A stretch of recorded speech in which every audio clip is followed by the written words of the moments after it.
Hi, I'm Bob Tabor with LearnVisualStudio.net. In the previous lesson, I was able to hard code a geo-coordinate object and pass it to the map control in order to set its position, like you see right here on screen. However, for our app, we'll want to retrieve that information from the phone, not just hard code it, okay? The Windows Phone API has a geolocator class that will use the phone's GPS system to determine where in the world it is right now. So here's the game plan for this lesson. We're going to experiment with our update map method to learn about the geolocator class, how to set its accuracy and obtain the current position. We're going to learn about other classes in the Windows Phone API that allow us to work with the map and the locale of the user. Then we're going to configure the Windows Phone emulator and set its position to a specific place, namely the John Hancock Center in Chicago. I have a special affinity for Chicago and for that building in particular, and I'll tell you about that a little bit later. So at any rate, we're going to pick up where we left off in the previous lesson. Let's go ahead and stop the running of our app, and we're going to focus on this update map helper method. And what I'm going to do is I'm going to add a bunch of code here, and then I'll explain what we're doing. First thing I'm going to do is just comment out what we've already done. And the intent here is for us to actually use the phone's current position to tell us the latitude and longitude and give that to the map rather than hard code it like we've done here. So let's go ahead and get started.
Okay, so hopefully it's kind of obvious here what I set out to do. I'm going to create a geolocator class instance, and that will allow me to use the functionality in the phone to determine the latitude and the longitude. So we'll return from this get geoposition async method a position, and we'll use that position to get the coordinates, the latitude and the longitude, and we'll use that to create a new geocoordinate. So essentially here we're having to convert from what the phone can give us to what the map needs. So that's why we're kind of changing from a geolocator to a geocoordinate. All right. So at this point I'd like to point out why we go in and set the desired accuracy in meters. Why do we need to set the desired accuracy? Well, the best article that I read on the process of acquiring the geoposition of the phone and why there are several factors to consider is this blog post that you see on screen right now.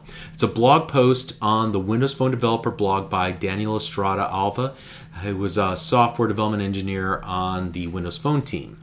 And so I will just kind of leave you to that, but it's not quite as straightforward as just saying, hey, give me an absolute position. There are several things to consider. All right.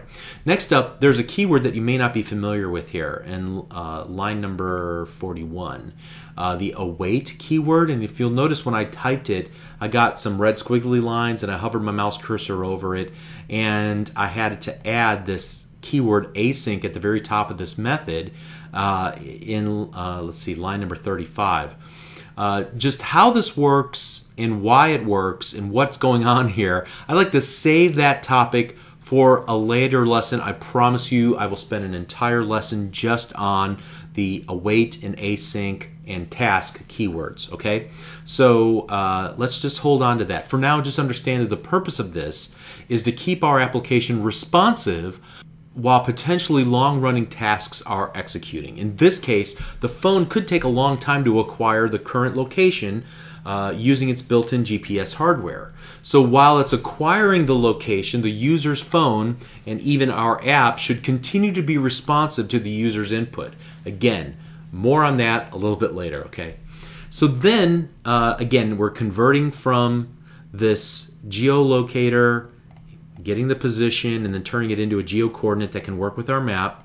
The geoposition object has a collection of coordinates, as you can see right here. And the 2 coordinates, latitude and longitude, we pass those to create a new geocoordinate, which we can give to the set view method now, along with the scale factor. And so when we run the app this time, you can see the result is that the map is zoomed into Redmond, Washington, the home of Microsoft's main campus. So this is the default position of the Windows Phone emulator, all right? So that's why we're zoomed in here. So how do we change the emulator to use a different latitude and longitude?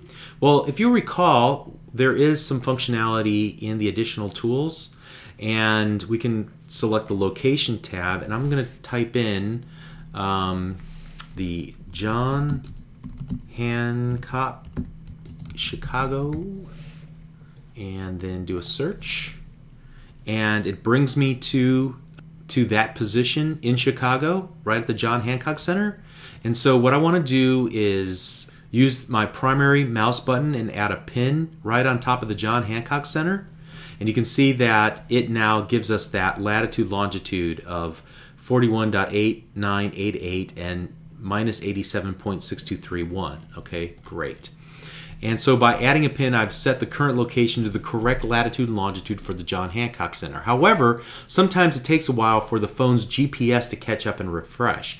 And so what I found works the best is to exit out of the Around Me app by hitting the Start button, and then go to the Windows 8 phone application list and go down to their Maps app.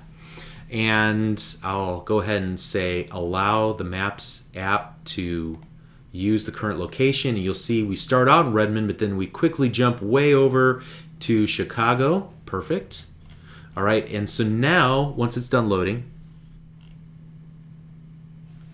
I should be able to go back to the Start menu, go back to our Around Me app here in my application list, click the Around Me app, and now even our Around Me app will center on the John Hancock Center. Awesome. Okay, so great, it works. Just to recap, the big takeaway from this lesson is how to use the geolocator class to interface with the phone's GPS hardware to retrieve an instance of the geoposition class. The geoposition class has a number of interesting details, but for our purposes, we only care about the longitude and the latitude, which we can use to construct a new geocoordinate class, which is what the map control needs, so that we can set the view on that instead. And we learned how to configure the phone emulator's location to make it think that it's at a specific place in the world in order to test various location scenarios like we've done here. Okay, so that wraps up this lesson. We'll see you in the next one. Thank you.